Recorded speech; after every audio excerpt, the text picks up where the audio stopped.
Agora vamos falar sobre o tão esperado milênio. E este é um tema muito complexo. Na conferência anterior, na qual tratamos da vinda de Cristo, vimos que quando Cristo voltar, ele não toca a terra. Ele fica no ar. E os escolhidos são reunidos e se encontram com ele no ar. Há, com certeza, outros versículos na Bíblia em que Cristo desce e toca o Monte das Oliveiras, por exemplo. E teremos que tratar desses versículos também. Mas é evidente, como vimos, que quando Cristo vem, os escolhidos são reunidos, há uma ressurreição, e todos sobem aos céus e se encontram com ele no ar.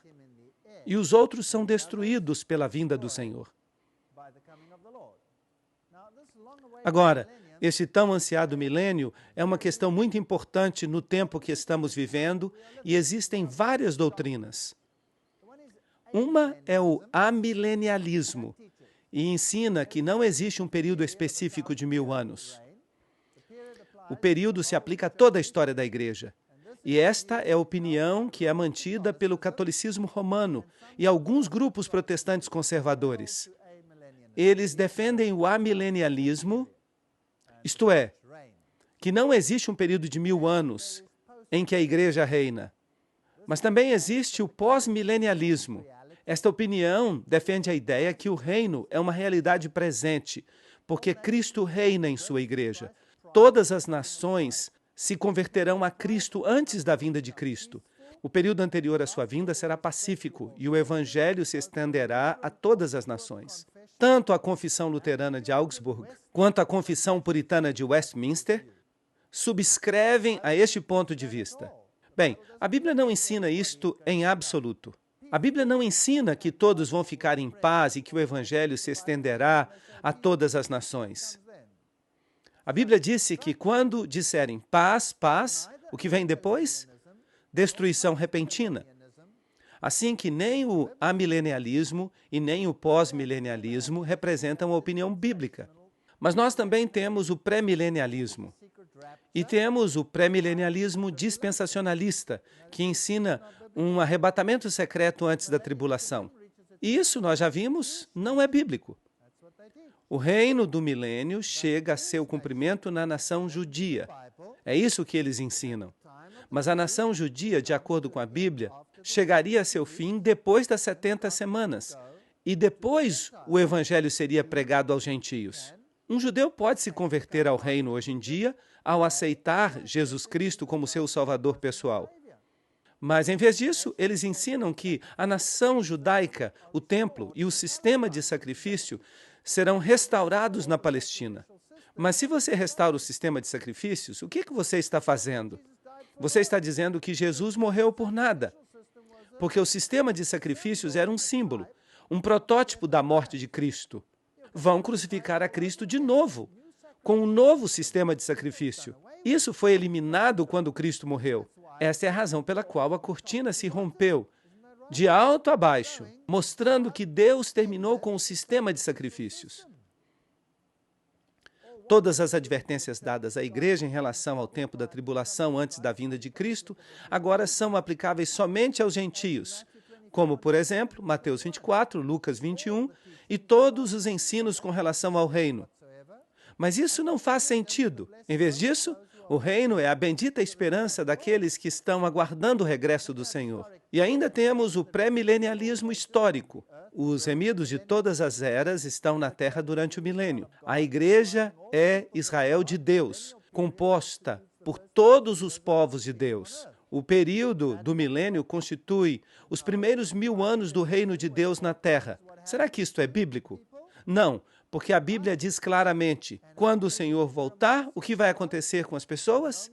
Eles vão morrer. E quantas pessoas viu Jeremias? Não havia nenhum homem, ninguém. De maneira que esses são os principais ensinos no mundo, e nenhum deles é bíblico. Nenhum deles, nenhum. Mas como será o fim do mundo? Quando o primeiro milênio terminou, houve tanta euforia na passagem do século. Isaías 14, 13 a 14 diz, Tu que dizias em teu coração, subirei ao céu, junto às estrelas de Deus levantarei o meu trono, e serei semelhante ao Altíssimo. Satanás quis ser como Deus. E os versículos 12 a 14 dizem: Como caíste do céu, ó Lúcifer, filho da manhã, cortado foste da terra, tu que debilitavas as nações, tu que dizias em teu coração, subirei ao céu, junto às estrelas de Deus levantarei o meu trono, e no monte do testemunho me sentarei, no lado do norte, sobre as alturas das nuvens subirei, e serei semelhante ao Altíssimo. Ali, por 5 vezes, se menciona que ele quer ser como Deus, que ele quer se sentar no norte, onde fica o trono de Deus. E isso não é de estranhar, já que Satanás mesmo se disfarça de anjo de luz. Pratiquem o domínio próprio e fiquem alerta. Seu inimigo, o diabo, ronda como um leão rugindo, buscando a quem devorar. 1 Pedro 5:8. Portanto, alegrai-vos céus e vós que neles habitais. Ai dos moradores da terra e do mar, porque o diabo desceu a vós com grande ira, sabendo que pouco tempo lhe resta. Assim que, onde está o diabo? Aqui.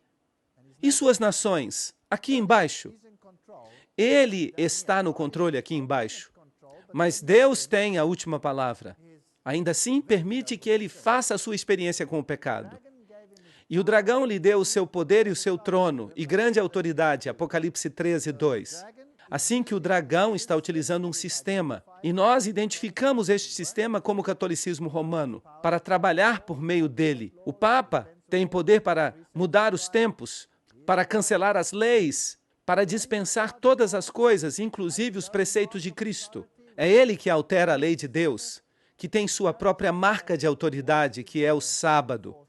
E a Igreja e o Estado trabalham juntos para impor sistemas papais, que de fato são os sistemas do dragão.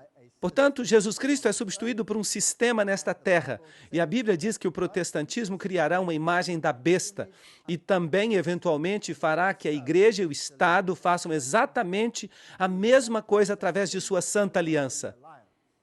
Assim que a todos, pequenos e grandes, ricos e pobres, livres e escravos, lhe será posta uma marca na mão direita ou na fronte, e ninguém poderá comprar nem vender, senão aquele que tiver a marca ou o nome da besta ou o número do seu nome. Nós já falamos sobre este assunto, e assim vai ocorrer. Ezequiel 20, 12 e 20. E observem os meus sábados como dias que me são consagrados, como sinal entre vocês e eu, para que reconheçam que eu sou o Senhor seu Deus. Ouçam-me, os que conhecem a justiça, povo em cujo coração está a minha lei. Não temam afronta de homem, não desmaiem por seus ultrajes. Nada mudou. O que ocorreu antes, ocorrerá também no fim. Porque qualquer um que guardar toda a lei, mas tropeçar em um ponto, se torna culpado de todos. Ou estamos completamente com Deus, ou não estamos com Ele. Porque aquele que disse, não cometerás adultério, também disse, não matarás.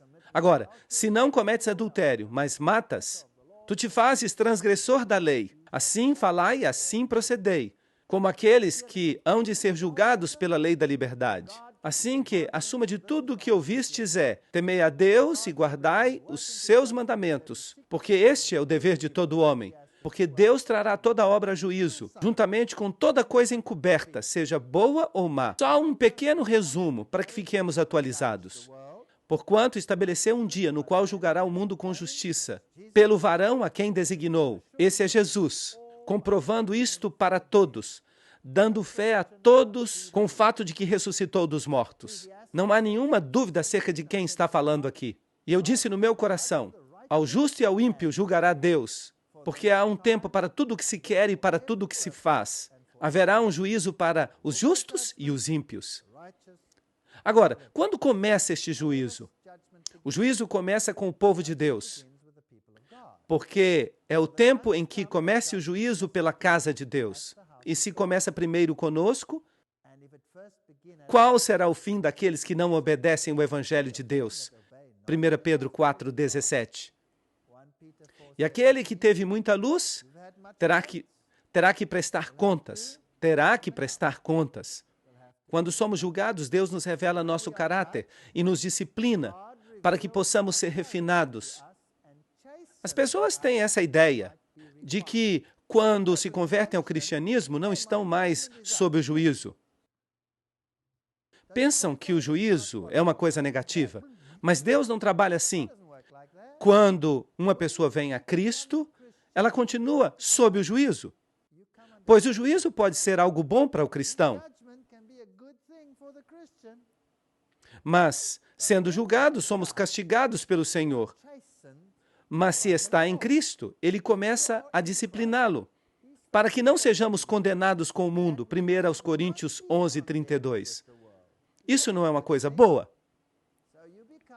De maneira que, quando uma pessoa se converte ao cristianismo, essa pessoa aceita Jesus Cristo, mas esta pessoa deve estar disposta a mudar. E o que ocorre se uma pessoa não está disposta a mudar? Sem a santificação, não veremos a Deus. Hebreus 12:14. Mas alguém pode dizer, quero ser cristão, aceito a Jesus Cristo. Sou cristão. Mas e depois? Agora o Senhor lhe diz, muda. Mas se a pessoa diz, não, eu já estou salvo, não tenho que mudar. Será que vai ser salvo ou não? Não. Quando uma pessoa entra nesse juízo, Deus lhe mostra o seu caráter. E essa pessoa tem que mudar pela graça de Deus. E como já expliquei antes, Ele usa também aqueles que amamos. E usa aqueles que estão na igreja para nos ajudar a mudar. A mensagem dos 3 anjos sai ao mundo. A primeira mensagem do anjo, lembram-se? O Evangelho eterno, a hora do juízo chegou. A segunda mensagem do anjo, Babilônia caiu. E o terceiro anjo, a marca da besta. Esta é a advertência, a última advertência à terra. E depois disso, o que acontecerá? Apocalipse 18, 1-4. Nós já lemos isso. Babilônia caiu, se converteu em guarida dos demônios imundos. A igreja já não prega mais o que deve pregar. E todos se envolvem com ela, os reis, os mercadores. E por isso terão que enfrentar as consequências. Apocalipse 16, 13-14 fala dos espíritos imundos, como rãs que saem ao mundo e reúnem a todos para a poderosa batalha. Esses espíritos de demônios fazem sinais e vão aos reis da terra em todo o mundo para reuni-los para a batalha do grande dia do Deus Todo-Poderoso. E nós vimos que nós vamos precisar de paciência e que vamos ter que nos apegar à obediência a Deus e à fé em Jesus. E logo sai o decreto. O que é injusto, continua injusto. E o que é imundo, continua imundo. Apocalipse 22, 11. Fecha a porta da graça. E será um tempo de angústia, qual nunca houve desde que há pessoas até agora. Assim que esta é a sequência. Percebem como tudo vai acontecer? A última mensagem sai, não aceitem a marca da besta que lhes será imposta, as pessoas vão ser obrigadas a observar o domingo papal e as leis papais, e quem não estiver de acordo com isso, se essa pessoa observa as leis bíblicas, será igual ao que o faraó fez. Um decreto. Não se pode descansar, não haverá sábado. E qual vai ser a resposta de Deus? As pragas. E haverá um tempo de angústia qual nunca houve antes. E vi outro sinal nos céus, grande e admirável. 7 anjos que tinham as 7ª últimas pragas. Assim que chega a retribuição, porque nela se consuma a ira de Deus. Apocalipse 15, 1. Agora, a primeira praga atinge a terra. A segunda atinge o mar. A terceira atinge as fontes e os rios. E a quarta, o sol. E a terra é queimada. O mar e as fontes viram sangue. E nós vimos os paralelos quando estudamos as trombetas do Apocalipse. Lembram-se disso? Mas, contudo, as trombetas atingiam somente 1/3. Mas esta agora é a retribuição final, uma série de pragas que atingirá a terra e que vai manter esses adversários de Deus muito ocupados e com um grande problema. A 5ª praga atinge o trono da besta. O próprio catolicismo vai vir abaixo com a condenação de uma praga. A 6ª praga atinge o Eufrates. O Eufrates era o rio que alimentava a Babilônia. Agora, se em profecia as águas são povos e nações e multidões, as multidões que alimentavam Babilônia secarão. Babilônia vai ser exposta. E logo vem um terremoto e Saraiva é derramada no ar. O sétimo anjo derramou a sua taça no ar. E saiu uma grande voz do templo, do céu, do trono, dizendo: está feito. Apocalipse 16, 17. Assim que depois das pragas, então vem a destruição final na última praga. Mas durante essas pragas, não te sobrevirá mal, nem praga tocará a tua morada. Salmo 91, 10. E diz Isaías, no capítulo 26, 20 a 21. Anda, povo meu, entra em teus aposentos, fecha as tuas portas, esconde-te por um pouco, por um momento, até que passe a indignação. Portanto, Deus fará possível que seu povo tenha um escape dessas coisas terríveis. Porque eis que o Senhor sai do seu lugar para castigar o morador da terra por sua maldade contra ele. E a terra revelará o sangue derramado sobre ela, e não encobrirá mais a seus mortos. Haverá uma ressurreição. Assim que antes da vinda do Senhor, o povo de Deus está protegido das pragas, escondido. Deus protege o seu povo. Esta é uma promessa maravilhosa. O seu pão será dado e suas águas serão certas. Isaías 33, 16. Não será preciso ter medo de nada. Mas com respeito à vinda do nosso Senhor Jesus Cristo e nossa reunião com Ele, nós rogamos, irmãos, que não se deixem mover facilmente de seu modo de pensar. Nem fiquem conturbados, nem por espírito, nem por palavra, nem por carta como se fosse nossa, no sentido de que o dia do Senhor está próximo, que ninguém os engane, de modo algum, porque esse dia não virá sem que antes venha a apostasia, de maneira que há uma apostasia, e se manifeste o homem do pecado, o filho da perdição. Bem, já vimos isso.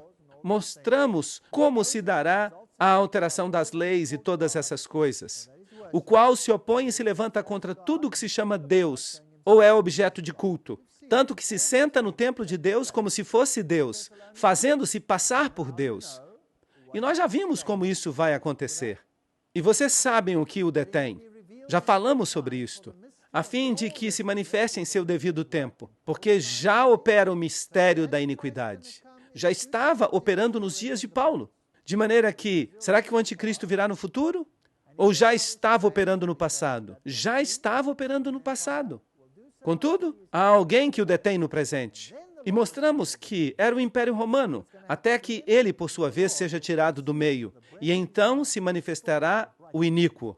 E o que vai acontecer com ele? A quem o Senhor matará com o espírito de sua boca e destruirá com o resplendor de sua vinda. De maneira que este anticristo, obviamente, se levantou naquela época, reinou e eventualmente será destruído. Quando? Quando Cristo voltar. E esse iníquo, cuja vinda é por obra de Satanás, com grande poder e sinais e prodígios mentirosos, e com todo o engano de iniquidade para os que se perdem, porquanto não receberam o amor da verdade para ser salvos. A eles, Deus deu uma oportunidade para encontrar a verdade? Sim ou não? Várias vezes, a reforma, a pregação nos últimos dias. Vocês se lembram que nós estudamos estes textos? O que o detém, a fim de que se manifeste no seu devido tempo. Que obstáculo existe senão o Estado romano? Nós já falamos em detalhes sobre isso numa conferência. Roma o detinha, e depois virá o anticristo. E o que isso faz com a doutrina do futurismo? Isso a destrói. E o que isso faz com a doutrina do preterismo, que alega que o anticristo saiu da Grécia? Isso a destrói. Por quê? Porque Paulo claramente diz que isto ainda havia de passar. Se Paulo tivesse sabido que Antíoco Epifânio era o anticristo, então ele teria dito, não se preocupem com isto, porque já passou. Mas ele nunca disse isto. Ele diz que o anticristo vai vir ainda. Assim que o preterismo não é uma opção, é uma mentira. E o futurismo tampouco é uma opção, porque o anticristo já havia se levantado então. E cresce e será destruído no final, quando Cristo voltar. Para que isto está claro para todos, nenhuma dessas interpretações proféticas é uma opção. E João Crisóstomo disse a mesma coisa, lembram-se? Quando o Império Romano seja tirado do meio, então o anticristo virá. Irineu, Jerônimo, enquanto os Césares mantiverem o poder espiritual, é impossível que o anticristo previsto se levante. Quando os Césares caírem, então se levantará. E assim vemos que o mundo ensina não é bíblico. Digam àqueles que têm o coração temeroso, sejam fortes, não tenham medo. O seu Deus voltará com vingança, com retribuição divina virá para salvá-los. Isaías 35:4. Agora pensem nisto. Se Jerusalém vai ser reconstruída aqui na terra, e se supõe que os gentios vão restaurar tudo, por que então não se diz que o seu Deus virá com recompensa e restaurar a ti como a nação que governa? Não, não. Ele vai voltar para salvar aqueles que são seus, e o resto todo vai ser destruído. Porque eu, o Senhor, sou o teu Deus, que te sustém com a mão direita e te diz, não temas, eu te ajudo. Assim que a vinda do Senhor é para recolher a colheita de almas. O tema central do Apocalipse, eis que vem com as nuvens e todo olho verá, se refere à volta de Cristo. E vimos que será uma vinda visível. Porque assim como o relâmpago que sai do Oriente e vai até o Ocidente, assim será a vinda do Filho do Homem, Mateus 24:27. Porque o Filho do Homem há de vir na glória do seu Pai com os seus anjos, e então recompensará cada pessoa segundo o que haja feito, Mateus 16:27. E não vos maravilheis disso, porque virá a hora quando todos os que estão nos sepulcros ouvirão a sua voz. E os que fizeram o bem sairão para a ressurreição da vida, mas os que fizeram o mal para a ressurreição da condenação. João 5:28-29. Duas ressurreições separadas por 1000 anos. Estamos fazendo um rápido resumo aqui. Há uma ressurreição da vida e uma ressurreição da condenação. Este é o ensino bíblico. A ressurreição da vida, vamos recapitular. Porque o Senhor mesmo, com sua voz de comando, com a voz de arcanjo e com a trombeta de Deus, descerá do céu e os mortos em Cristo ressuscitarão primeiro. 1 Tessalonicenses 4:16. Esta é a primeira ressurreição. Aguardando a bendita esperança e a manifestação gloriosa de nosso grande Deus e Salvador Jesus Cristo. Tito 2:13.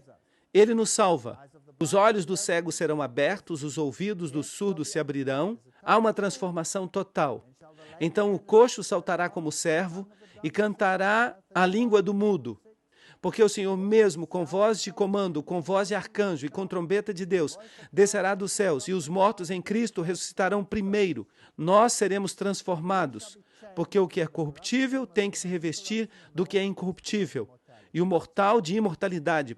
Isso vai acontecer na vinda de Cristo. Logo, aqueles que estamos vivos, os que ficamos, seremos arrebatados junto com eles nas nuvens para nos encontrar com o Senhor nos ares. 1 Tessalonicenses 4:17. E já falamos disso em toda uma conferência, com detalhes, mas não tínhamos respondido a todas as perguntas. Agora vamos respondê-las. O que mais tem que ocorrer?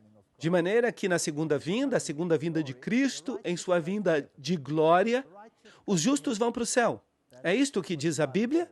Lembram-se do que ocorre com os ímpios?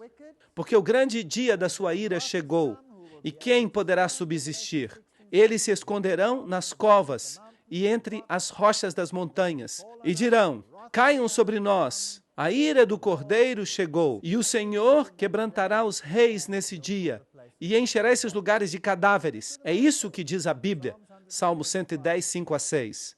Agora, aqui está a resposta do Senhor às frases egoístas que lemos anteriormente sobre Satanás. Naquele dia exterminarei a tua cavalaria e destruirei os teus carros de guerra. Exterminarei as cidades de teu país e derrubarei as tuas fortalezas. Porei fim a tuas feitiçarias e não terás mais adivinhos. Acabarei com os teus ídolos e com os teus monumentos sagrados. Nunca mais voltarás a prostrar-te diante das obras das tuas mãos. Arrancarei as tuas imagens de Aserá e reduzirei a escombros as tuas cidades. Com ira e com furor, eu me vingarei das nações que não me obedeceram. Miqueias 5, 10-15. Na tradução inglesa, a palavra eu é mencionada 8 vezes. 8 é o número de Cristo. E isso é incrível. Pequenos paralelismos na Bíblia. De maneira que Cristo vem para pôr fim ao reino de Satanás nesta terra. Será que isto é bíblico? Muito bem.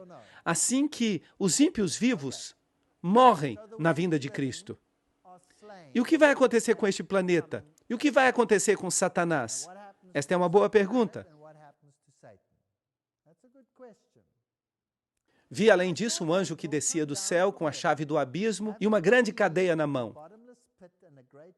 Sujeitou ao dragão, aquela serpente antiga que é o diabo, Satanás, e o prendeu por 1000 anos. Apocalipse 20, 1 e 2. De maneira que Satanás vai ser preso por quanto tempo? 1000 anos. E de que forma será preso? Com cadeados literais? Não. Ele será preso numa cadeia de circunstâncias, por 1000 anos. Salmos 68, 6. Deus faz que o solitário viva em família e liberta aqueles que estão presos em grilhões, mas os rebeldes habitam em terra seca. Percebem que existem cadeias de circunstâncias? E por que Satanás será preso durante 1000 anos nas circunstâncias nas quais se encontra? Porque não vai existir ninguém ao seu redor. Não vai haver ninguém para que ele possa enganar. Ele não vai ter nada o que fazer, mas vai estar confinado a este planeta. Ele vai permanecer aqui 1000 anos sem nada neste planeta. Vai descansar dos seus trabalhos durante 1000 anos. E este é o milênio, 1000 anos. Lembram-se de Jeremias 4:26? Olhei e eis que o campo fértil era um deserto, e todas as suas cidades estavam assoladas diante do Senhor, diante do ardor de sua ira. Assim que, quantas cidades vão sobrar neste planeta? Nenhuma. As cidades estarão assoladas, destruídas, e jazerão os mortos do Senhor naquele dia. Quando a Bíblia, nestas profecias, diz este dia, significa a vinda do Senhor. Desde um extremo da terra até o outro, não serão recolhidos, não serão sepultados. Como esterco ficarão sobre a face da terra. Nós já lemos estes textos. Todos vão morrer. De maneira que na segunda vinda de Cristo, Jesus volta, os vivos sobem, os justos mortos são ressuscitados, os ímpios vivos são mortos. E como vamos nos encontrar com o Senhor? Nas nuvens, com os anjos. Onde nos encontramos com Ele? No ar. Isto é bíblico. Mas os outros mortos não voltarão a viver até que se cumpram os 1000 anos. Apocalipse 25. De maneira que 1000 anos separam a primeira da segunda ressurreição. E nada vai acontecer neste planeta. Portanto, aqui estamos em nossos dias, depois Jesus volta, depois a terra vai ficar desolada e Satanás vai ficar preso. Abissos significa desordenada e vazia. A palavra de Gênesis 1:2. A terra retorna ao seu estado de abissos, desordenada, vazia, destruída. E ali vão estar apenas os demônios que a habitam. A terra fica então numa condição desgarrada, obscura, o abismo no qual Satanás será forçado a permanecer durante 1000 anos. E ele vai ver a todos esses cadáveres espalhados, mas ele não tem poder para ressuscitá-los. E o que vai acontecer com os justos durante o milênio? Vamos ler acerca disso em Apocalipse 26. Serão sacerdotes de Deus e de Cristo e reinarão com ele 1000 anos. Onde isso vai acontecer? Vai acontecer no céu, certo? E vi tronos e se sentaram sobre eles os que receberam a faculdade de julgar. Apocalipse 24. Bem, tem uma pergunta. Se Jesus vem nas nuvens do céu e separa os justos dos injustos, se todo o juízo foi dado a Jesus, então esse juízo, no momento da sua vinda, já vai ter ocorrido, certo? Então, em que juízo estão agora envolvidos os santos? Eles estão aqui, todos têm tronos, e o juízo lhes é dado e eles podem abrir os livros.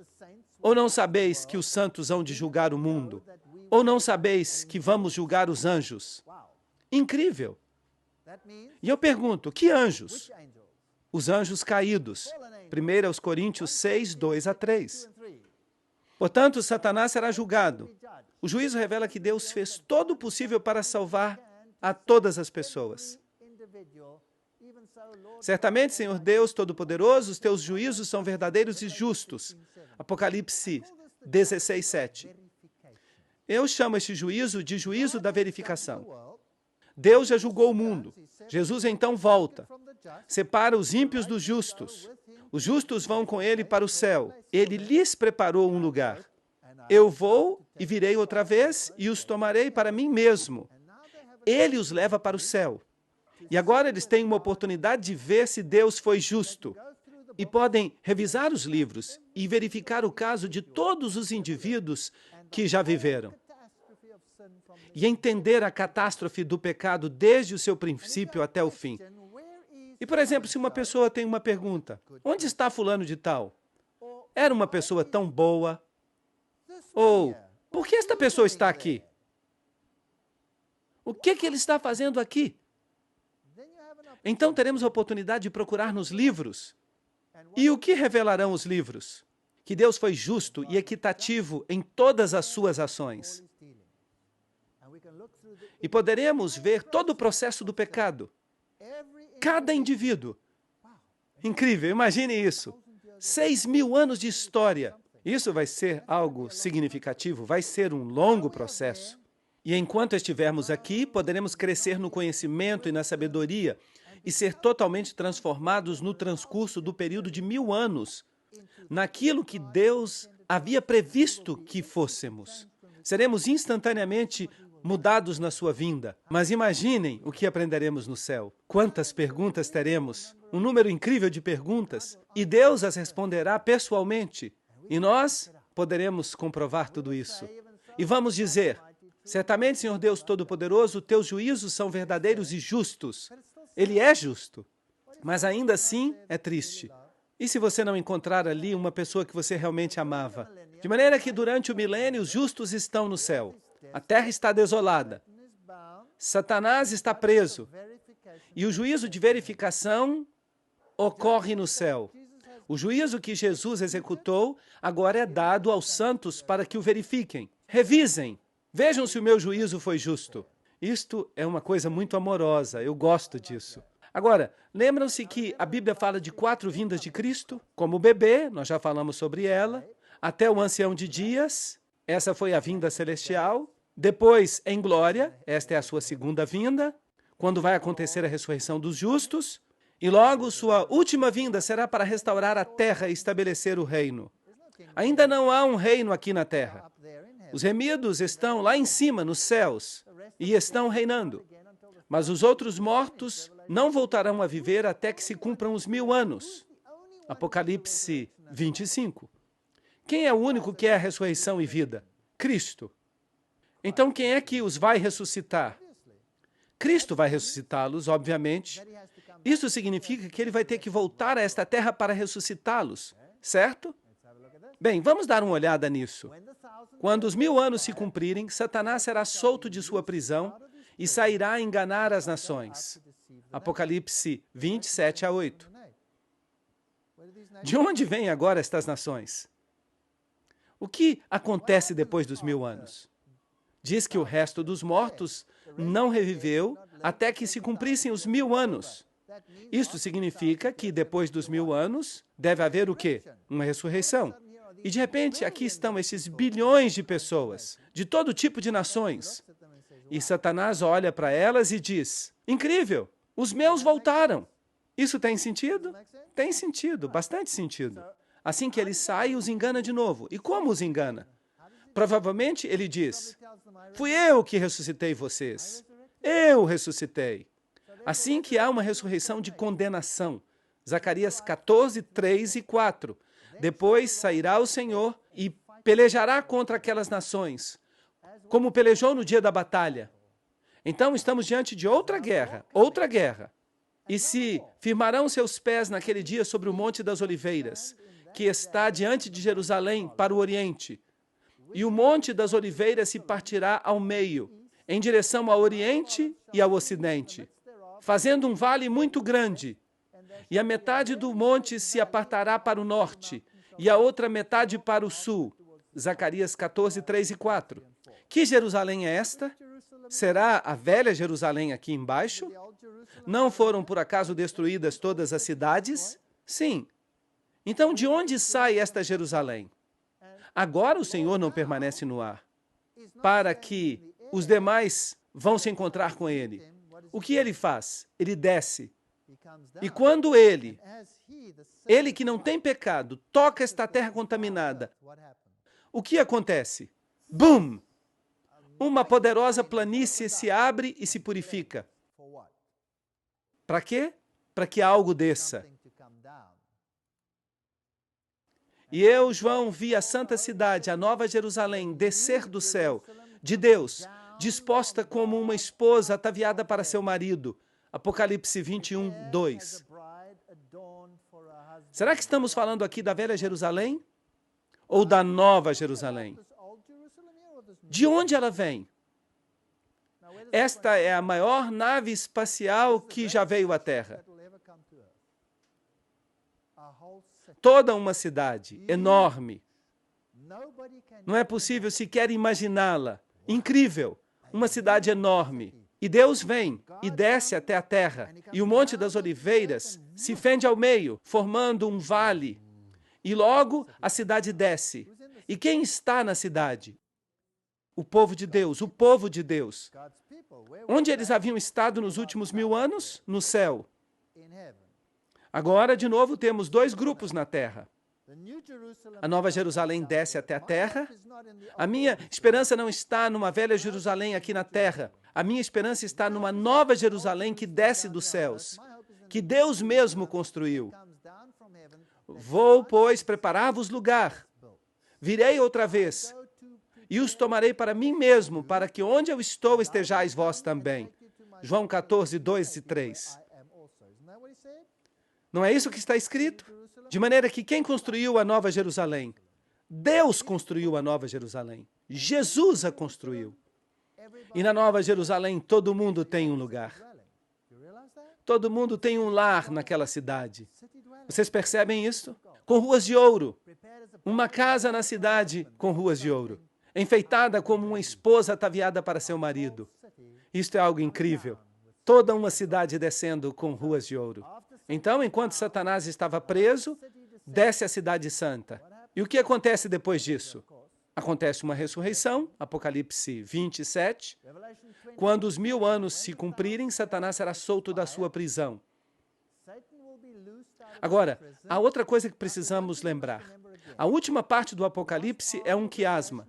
Os acontecimentos estão escritos em sentido inverso, para que fique no centro o grande clímax do livro do Apocalipse. Portanto, os acontecimentos são descritos ao inverso. Por isso, devemos ler um depois do outro.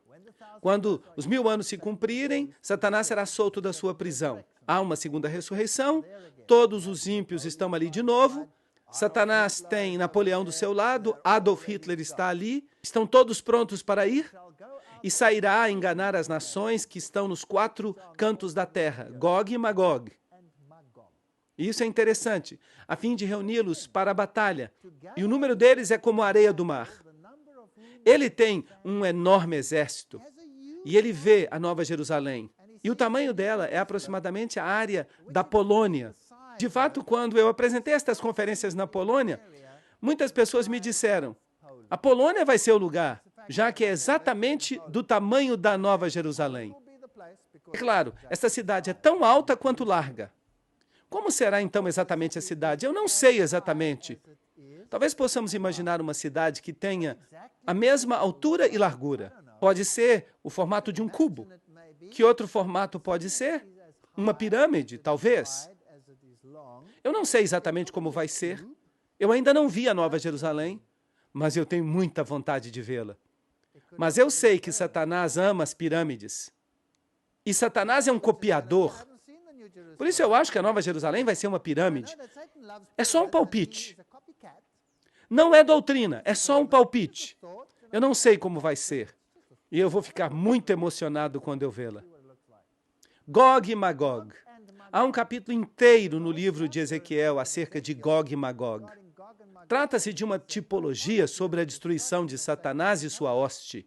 É isso que é, a fim de reuni-los para a batalha. E o seu número é como a areia do mar. E subiram a largura da terra e rodearam o acampamento dos santos e a cidade amada. Que cidade? A Nova Jerusalém, com os santos lá dentro. E do lado de fora da cidade, em uma terra que ainda está contaminada, porque o que vai purificá-la é a vinda de Jesus ao tocá-la. Há uma grande planície sobre a qual está a cidade, assim que eles se acampam ao redor da cidade amada. Mas Deus faz descer fogo do céu e os consome. Eles vão ser destruídos. Essa é a batalha chamada Gog e Magog.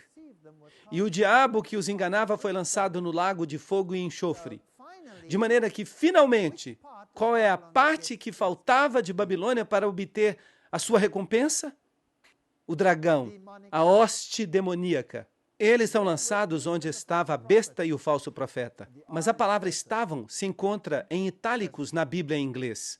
Isso significa que ela não está no original. Muito interessante.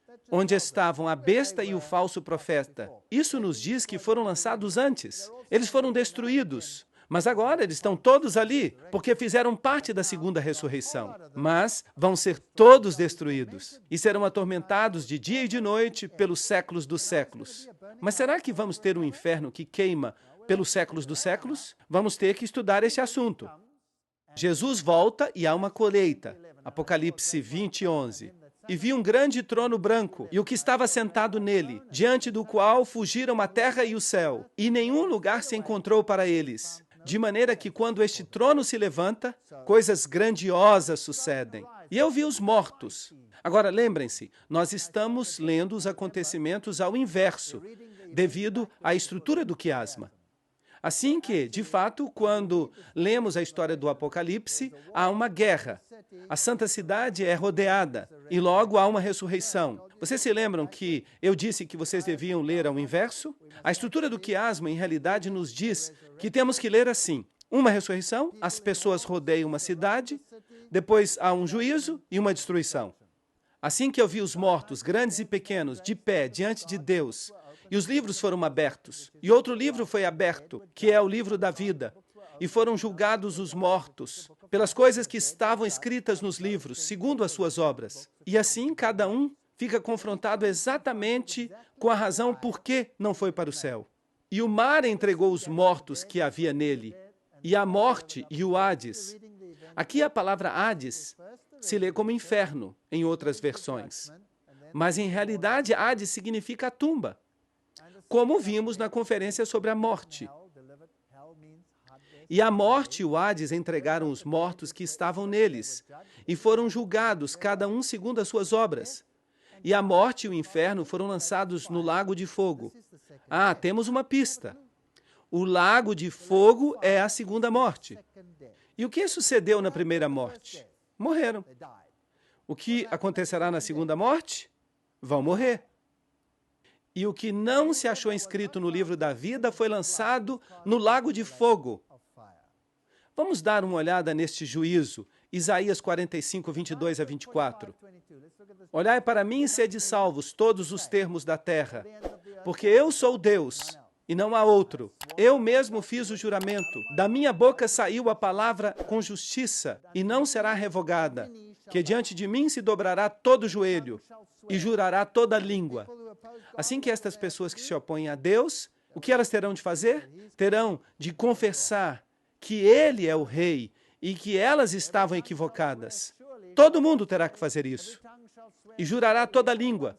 E se dirá de mim, certamente no Senhor estão a justiça e a força. A Ele virão. E todos aqueles que contra Ele se enaltecem serão envergonhados. Este dia vai vir. E Romanos 14, 11 diz, porque está escrito, vivo eu, diz o Senhor, que diante de mim se dobrará todo joelho e toda língua confessará a Deus. Que mal é preservado no dia da destruição? Guardado será no dia da ira. Jó 21:30. Todos eles vão ser destruídos. De maneira que esta batalha de Gog e Magog, quando acontecerá?